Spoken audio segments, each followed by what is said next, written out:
Now, let's talk about perception. I call this speak the truth or say nothing at all, and I'm speaking to myself. I'm going to take you on a journey of how my personal experiences of intuition have led me into the realization of who I am, and there's no going back. I don't want to be anybody else, and neither do you. So let's start with a couple of quotes, okay? First of all, look around. What do you see? We live in a matrix of a controlled perception. Some people call it a simulation. Whatever you call it, however you think it's being organized, we're just going to talk about the reality of how you, as a divine spark, move out of that controlled perception. If someone, something, or someplace tries to control your thoughts, they then control your perception. Once they control your perception, they then control your beliefs, which then flow into action. But you've not been put here in this time, for such a time as this, to be controlled by anything or anyone. So let me read you some quotes real fast that confirm. And I'm going to tell you how I've experienced the Akashic field. And I'm going to speak on that on Saturday by integrating science and spirituality. I'm going to start doing 2 videos a week because I just want to get this all out in shorter segments. So Greg Braden says, consciousness informs itself. Well, what does that mean? It means that consciousness informs itself through our beliefs, through art, through creativity. Well, how is this in the natural realm? How do we see this? Well, it's easy, because then Bruce Lipton, he said, the Matrix is not a movie, it's a documentary, which I believe 100%. So it is not a documentary, it is a documentary trying to show us what we encounter on a daily basis. Now listen to these other quotes. Listen carefully. Today's world is in the final throes of a dangerously unsustainable path. That was said by Greg Braden. Now, a lot of people think, oh, it's all conspiracy. Yeah, okay, keep living in the insanity in which you live and believe everything you're being told without looking past. Now, Bruce Lipton has also this quote. He says, beyond climate change, beyond social, political, and economic upheaval, and religious and racial extremes, civilization is in a world of crisis. Crisis ignites evolution. This chaos is a natural step in an unfolding process rather than the tragic end to a broken planet. You and I are divine sparks in an awareness of consciousness.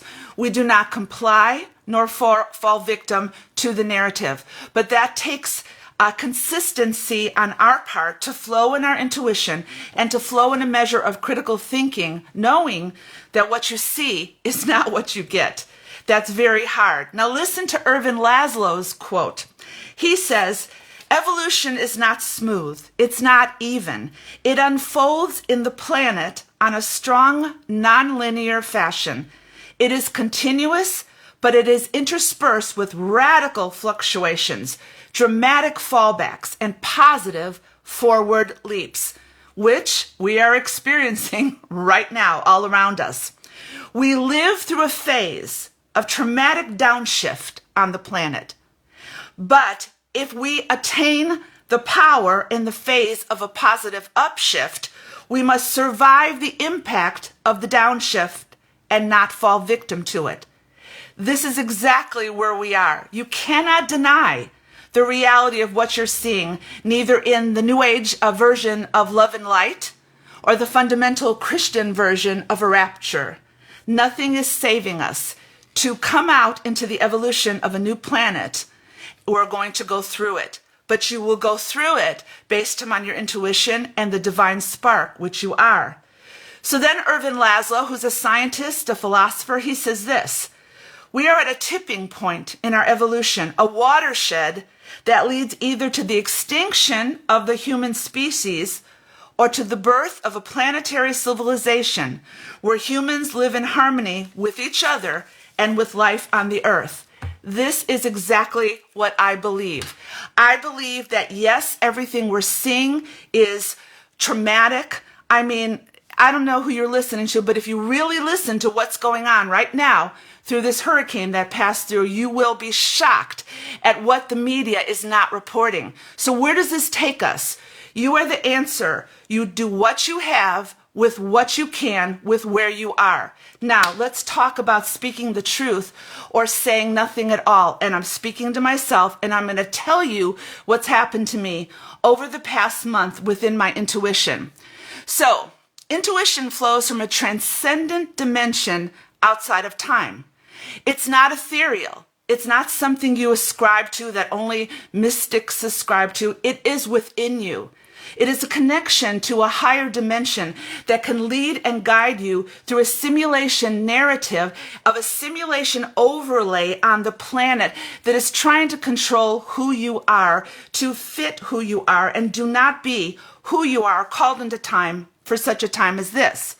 So you break out of a controlled perception. When that happens, sometimes you can't really believe what you see. So you may label everything conspiracy theory or whatever, but then it doesn't leave you. Because once you see it, you can't unsee it.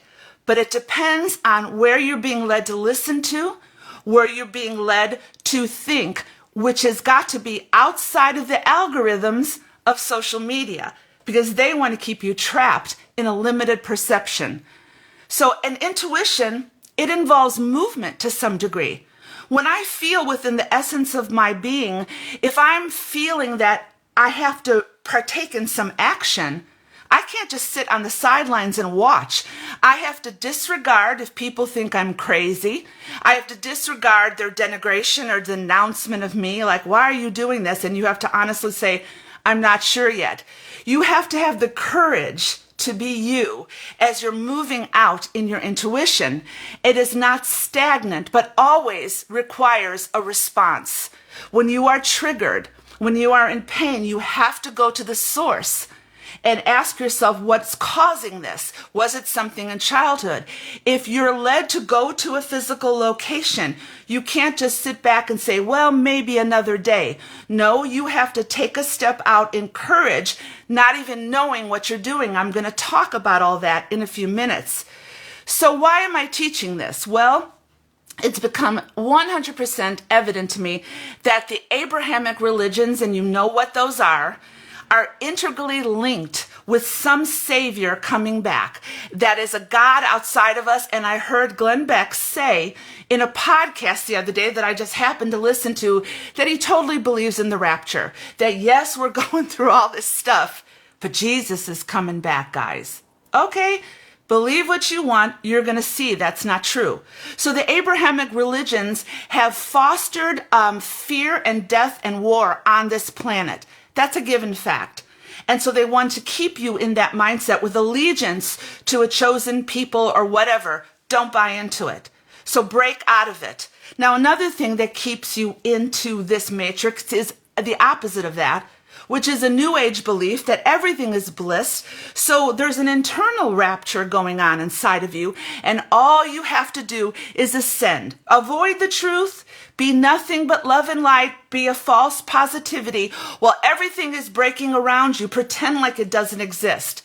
But there is a balance in wisdom, in walking in the middle, in walking in wisdom, in grace, in humility, in knowing who you are, observing carefully what you are seeing, but knowing that you are greater. And the more you see, then the more truth comes in. You're going to rise up in who you are. So both are the same. The New Age or the Abrahamic religions, they're both the same, except on different levels. There is another way, and it is knowing that you are this divine spark. So navigate this realm in time with wisdom, with clarity of thought, with heart intelligence, conscious awareness, meditation, breath work. Others may believe you are crazy, deranged, or don't know anything. Speak the truth or say nothing at all. Don't argue. Don't enter into that energy. Be open to different ideas, but be who you're called to be. Now, I have a personal story. I feel everything in me has been filled in and uprooted. So I am created to challenge the system at large, but I didn't. What I did was I tried to be nice in religion and the deconstruction, but then I got angry and I talked about things like the World Economic Forum, but I never found that balance of who I really was. And so I would get frustrated by seeing what's happening on this planet, and I would get frustrated by people just staying within the narrative of one book, but I was stuck. And I kept wondering, why am I in this place? Because I didn't know who I was, because I was afraid of being either or. But the bottom line was, I am called to speak truth. I've known that for generations and eons. So I have learned to listen carefully. And I've learned to realize that what you see is not what you get. So first I accepted the reality of a controlled simulation. But then I realized that the simulation of what they were trying to pour into me, I didn't have to buy into. That is when it takes courage to be you, because you will be surrounded by people and ideas that are trying to make you feel that you are wrong, you are off. Don't buy into it. So here's the personal story. Everyone knows from the last video I did that I went to Southern Illinois because I heard distinctly in my being, go back to where you lost yourself to find yourself.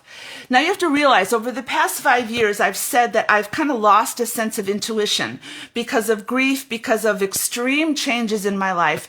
And I so wanted to get it back, but I wanted an affirmation from the universe, from God, that this was real. Well, I got it. So when I went to Southern Illinois on this trip, which was the last video, you know that I experienced healing within my essence. It's real. It's not phony. It was real. And I heard very clearly to commit to me. And I knew that my passion in helping people see their brilliance was for now, for such a time as this, to navigate troubled times and to never, ever, ever let you believe that you are bound to comply. Never. You are in time, for such a time as this, as a divine spark, to learn to listen to your intuition, to navigate the troubled waters that we see.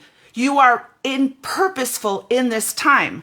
So I had to commit in Southern Illinois to my essence of communication. I had to accept me. Now that sounds a bit cliche in general, but you don't know what was going on in me when I accepted me. And I came back home and everything's been exploding in me. But yesterday, I thought the journey was over, but it wasn't. So I go into the Bay Area to run some errands. I'm about an hour and a half from the Bay Area. I go past the Bay Area into Contra Costa. And I was in Lafayette, and suddenly I hear something that I wanted to ignore. I heard, after this errand is done, go to Benicia and sit by the water. Now, you don't understand. It's 105 here. We don't experience this kind of heat. And it was 2 o'clock. Now, some of you from California are going to know what I'm talking about. When I leave the Bay Area at 2 o'clock, I got to go through thousands and thousands of cars for rush hour traffic through Silicon Valley. And I sat there and I went, oh my God, this better be right, because it's going to take me 3 hours to get home. So I went. And Benicia is where I owned a home for so many years. It's when my children went to high school. It was where I was a pastor at Lighthouse Covenant Fellowship. And so I went back there with no expectations. But I knew that this was, again, something that I've lost that I was going to find. But I had to just wait. I couldn't believe that I knew what it was. So I was sitting at the water and I posted some videos. I saw this sea lion right there in the bay. This isn't the ocean. This is the bay near Benicia. And so it was being like, the birds were all around it. It was like eating these fish and these birds. And suddenly I'm looking, and then this guy sitting next to me, and he's taking pictures, and I just engaged him in conversation. I still didn't know why I was there. But then he told me how serious his plight was in living in California, and I encouraged him and gave him some advice. And so intuitively I spoke life into him. Then I got in the car. I closed my eyes, and suddenly I knew, I heard without a shadow of a doubt, Deborah, this is where you lost your intuition. Now you're going to pick it up, because from this journey of when you left here, it kind of went down because you didn't know yourself yet. And now you're going to pick it back up again. Folks, I have been intuitive since a child. So what did that mean? What did that mean? So suddenly I knew. I sat there and memories started flooding into my life so fast I couldn't even handle them. I knew it was a connection with the Akashic field. I knew I was seeing things that I had forgot. I was seeing that all my life I listened to my intuition. I've gone throughout all these nations in Europe simply because intuition said, go walk the streets. I'm going to show you the energy. This was years ago. Then I visited almost 7 or 8 states in this state where in this nation where I took other people with me. And I said, let's just go and see what we do. One day I'll tell you everything that happened in Detroit. One day I'll tell you everything that happened in Miami.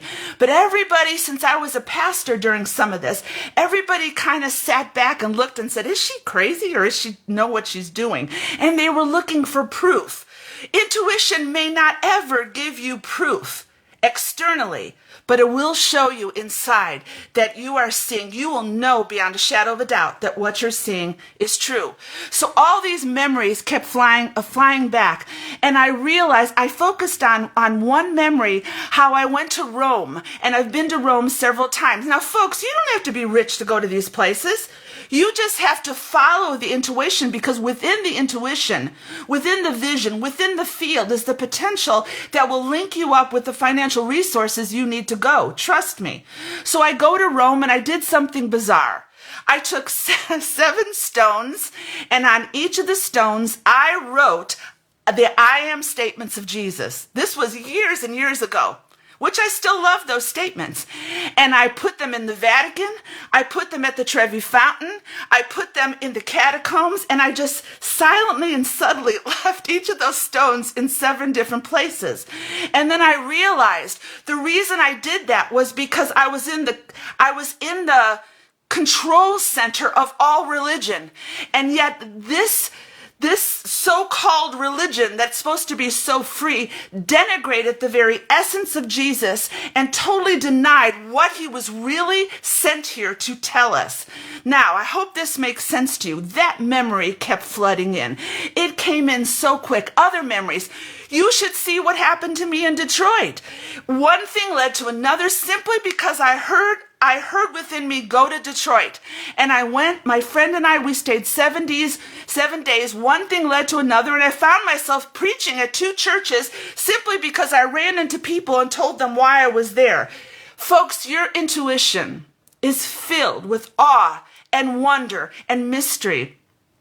And sitting at that water in Benicia, the place where I moved in intuition and moved in the awe and wonder of my belief system that was then tried to be controlled and denigrated and thrust into duality by evangelical Christianity. This is not what I wanted.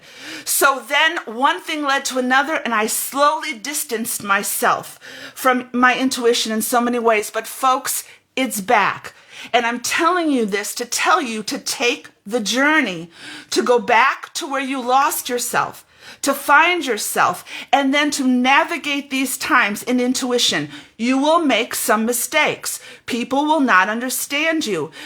Walk in humility, walk in grace, but don't hide yourself. Folks, never hide yourself. So my memories, if I had not responded to that intuition to go to Benicia, I would have thought, if I had responded to the physical aspect of me that said, oh, Deborah, you're going to hit that traffic.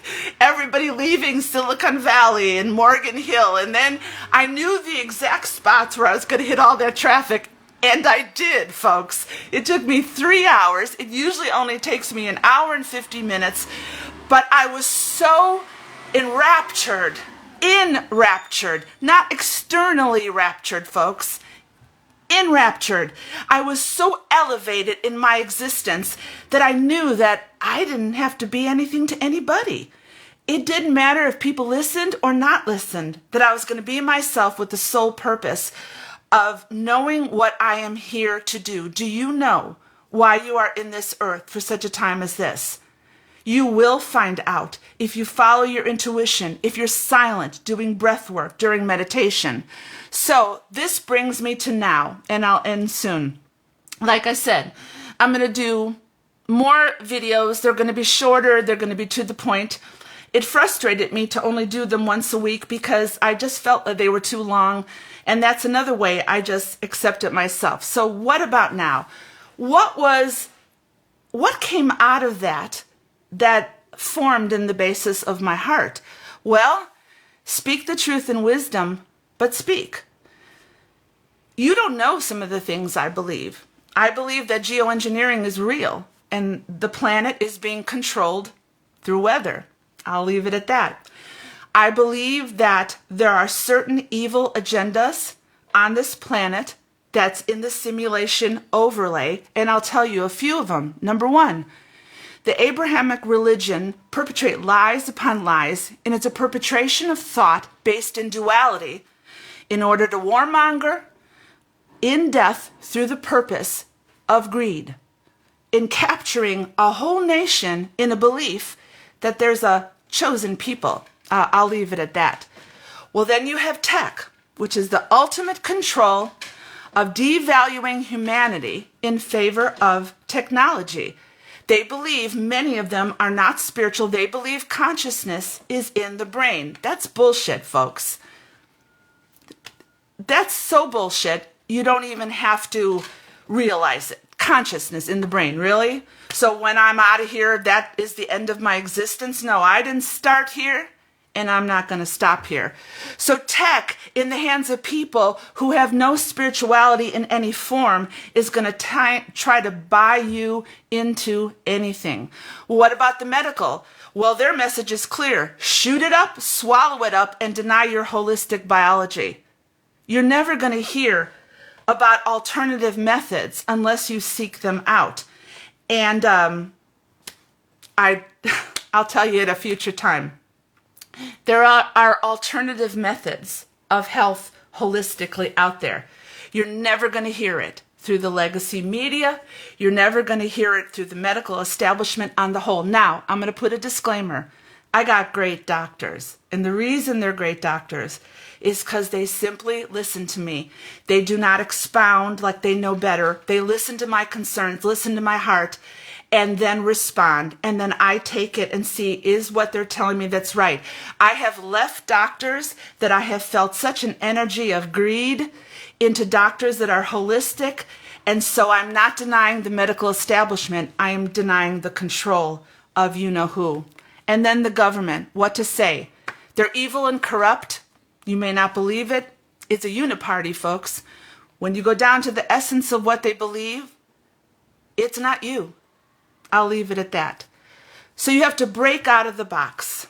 Lean into your intuition, constantly realizing you are a divine fractal of God. And you are here on this planet to rise above the simulation in wisdom day by day. I do breath work. I take my journal. I sit and listen. And I have been, unbeknownst to even me knowing it, I have been trained in this since I was a child. I always knew certain things. I don't dream a lot, but I have powerful dreams that I can never forget. I can tell you about the 5 dreams in my life that I never even forget the details. I know that you are in time for such a time as this. You did not start here, nor you're not going to end here. So how do I end this? What do you take away from this? Well, I can't make you do anything. I can't make you believe anything. It's not my purpose. This is all personal sovereignty. It is about personal authenticity. And when the energy of personal sovereignty and personal authenticity comes together, then you see movement and action. Who do you think's really helping out North Carolina right now? It's not who you think should be helping them out. It's the local people. It's the local people bonding together to try to produce some kind of solution to the problem. And I think that is telling us in a very small way what all of us are supposed to do. Braden always says, Do what you can with what you have where you are. Do not wake up in fear no matter what happens. Where are you going to go? There's no need to fear death. Once you stop fearing death, then you realize you are immortal. You are eternal. And it is such freedom. What can anyone do to you? If you go, you go. If you stay, you stay. It's as simple as that. But while you're here, you make inroads in your own life. You become enraptured in your own life to raise up to the essence of who you are. And that is why I am here on this planet. I remember years ago, this is another memory that came flooding in. I was in a conference. This had to be 15 years ago. And memories, when you access these Akashic records in your time of meditation, you will have memories come back to you that simply solidify the essence of who you are. They make you aware of where you need healing. They bring back memories of maybe something that stalled you or inhibited you or was an obstruction to you. But I remember being in a conference. I don't know, remember back in the days, for some of you who are Christians, Che-An had a church in Southern California. And it was pretty nice. It was nice. And I remember I was at a very small conference in Redwood City, and he was speaking. It was only about 100 people. And when it came time, when everybody was praying, he came up to me, he stood around, and he held my hand, and he said, Deborah, you're called to prepare people for the coming of the Lord. Now, how do I interpret it now? I am called to help people rise up in a Christ consciousness past the simulation. That's why I integrate science and spirituality. That's why my life has been how it has been. It is all culminated in this beautiful, purposeful position. And I know now I'm not going to prepare for the coming of Jesus, folks. But I am going to prepare to raise you up, no matter what you're going through, no matter the health problems that you have. Yes, you may be going through pain. Yes, each day may be very difficult for you. You may be going through things in your family. You may be going through things financially. You may be going through hard things emotionally. Those are all real, folks. Bliss isn't going to get you out of them. But what will you do to get through them? Because if you don't, you're going to be stuck in the trauma. You're going to be stuck in a path that you're never going to want to leave. So today, folks, turn around, go in front of a mirror and face yourself and see yourself in the way that you are supposed to be seen, and you are supposed to be known, and you are supposed to be heard. And it's as simple as that. And then begin the journey. I love you guys, and I love me. So see you Saturday. We'll talk about the Akashic Records. Thank you from the bottom of my heart that you are listening right now, because I believe in you and I love you. Even though I may not know you, I love you. Have a great day.